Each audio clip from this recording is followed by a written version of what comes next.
राज्यातला पाऊस कधी बंद होणार आहे? तर सर्व शेतकऱ्याला सांगू इच्छितो की हा राज्यातला पाऊस सांगायचं झालं तर जवळपास हा 2 ऑगस्टपर्यंत असा चालू राहणार आहे, म्हणून हा अंदाज लक्षात घ्यायचा.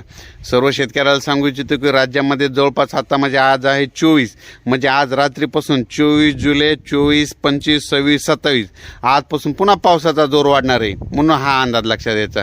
परत सर्व शेतकऱ्याला सांगू इच्छितो की राज्यात एकंदरीत परिस्थिती बघितली तर राज्यामध्ये सांगायचं झालं तर राज्यामध्ये जवळपास त्याच्यानंतर 30, 31 आणि 1 ऑगस्ट आणि 2 ऑगस्ट पुन्हा एकदा पाऊस येणार आहे, म्हणून हा अंदाज लक्षात द्यायचा.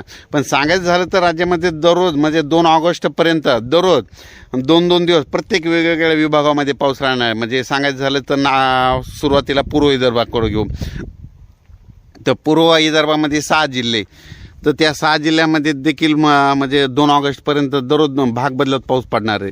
त्याच्यानंतर पश्चिम विदर्भामध्ये 5 जिल्हे, तर पश्चिम विदर्भामध्ये 5 जिल्ह्यामध्ये देखील दररोज 2-2 दिवस वेगवेगळ्या भागात चांगल्या स्वरूपाचा पाऊस मुक्काम करत राहणार आहे, म्हणून हा अंदाज लक्षात घ्यायचा. त्याच्यानंतर परत सांगायचं झालं तर मराठवाड्यात देखील हा पाऊस असा चालू राहणार आहे. काही ठिकाणी जोरात, काही ठिकाणी रिमझिम, कुठं पाणी वाहणारा असा, काही ठिकाणी पेंडवलता असा पाऊस राहणार.